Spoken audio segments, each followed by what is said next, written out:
amigos, and welcome to the Four Diego's Hot Topic. I'm Rodrigo Rodriguez. With me today is Carlos Alberto Diego and Warren Diego. Boys, let's get stuck into the hot topic of the A-League at the moment, and it's all about Henan Jianye superstar, Chinese League superstar Marcos Flores is coming to the A-League.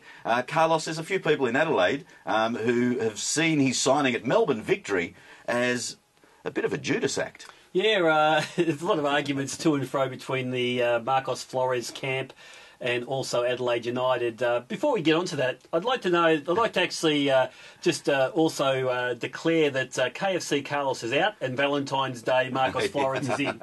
He's a man who loves to treat his football like his girlfriend. The romance is very important for the A-League. It brings the female market, oozes sensuality. Exactly right, into the game. But yeah, a lot of acrimony between the two camps, which I don't really care too much for. Melbourne Victory are laughing their heads off at the moment. Well done to Ange Postecoglou and Melbourne Victory for signing the guy. They would have paid big bucks for him. Apparently, in the couple of negotiation points that they apparently had with Adelaide United once the Chinese club cut him. We'll talk about that in a minute. Apparently the first approach by Flores' camp to Adelaide United was to pay Marcos Flores $575,000 a year as their marquee player, and of course Adelaide United balked on that. Now what happened after that, who knows, but is it Melbourne Victory, and they would have paid fairly big coin to get him, because I know Melbourne Heart were after him also, and a couple of other probably West Sydney and maybe Sydney FC also. It's a big signing. It is interesting. There's no doubt he's a big signing, and he was a star when he was at Adelaide. But I already get a sense that you see a slightly different focus from Ange Postecoglou as the Melbourne Victory manager. If he was at Brisbane, would have he gone after a Flores? Maybe, but he would have been thinking that I could go for two no-name players or two guys that I've scouted.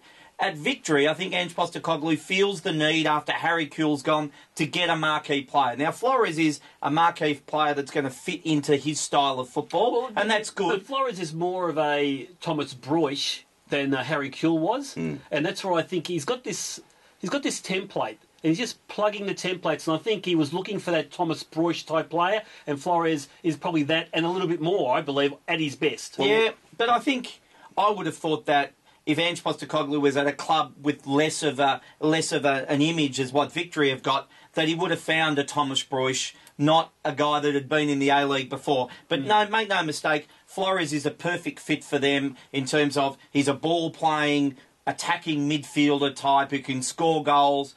He's got all the attributes to make Victory a really good team. And I think the thing that you get with a Broich and a Flores is they make other players better by the way they play, and you'll see that at the Victory. Melbourne Victory have done things less than perfect over the last couple of years, you'd have to say, given the number of coaches they've had, and obviously now with Harry Kewell leaving. But there's a feeling now that they're being less Hollywood, even though Marcos Flores is a fantastic signing, and actually getting down and selecting a team now that can actually compete with Brisbane Roar. And the perfect coach is Ange Postecoglou. Well, the glue is Ange Postecoglou. They had to get him. He's got the runs on the board. He has that template that we talk about, and he's just plugging those holes beautifully. He's got Adama Traore from Gold Coast, probably their best player at left back. So all the weaknesses and any gaps that he has with Harry Kewell going is being well and truly filled at the moment.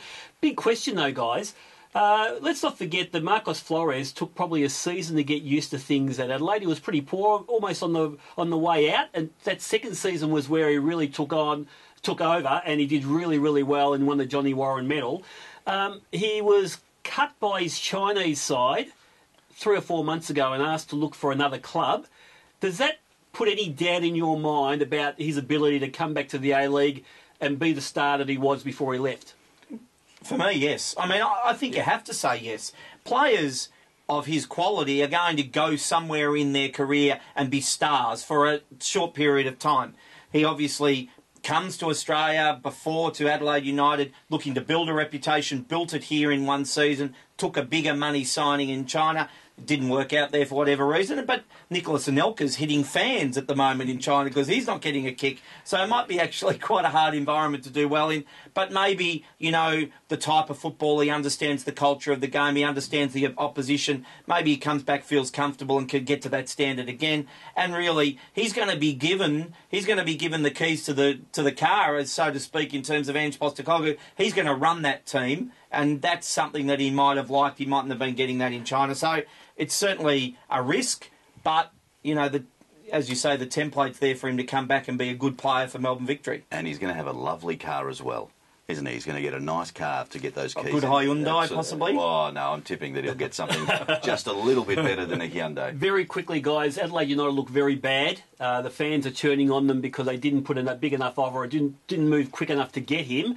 This guy's a favourite son, and apparently their numbers have dropped by way of attendances because he left.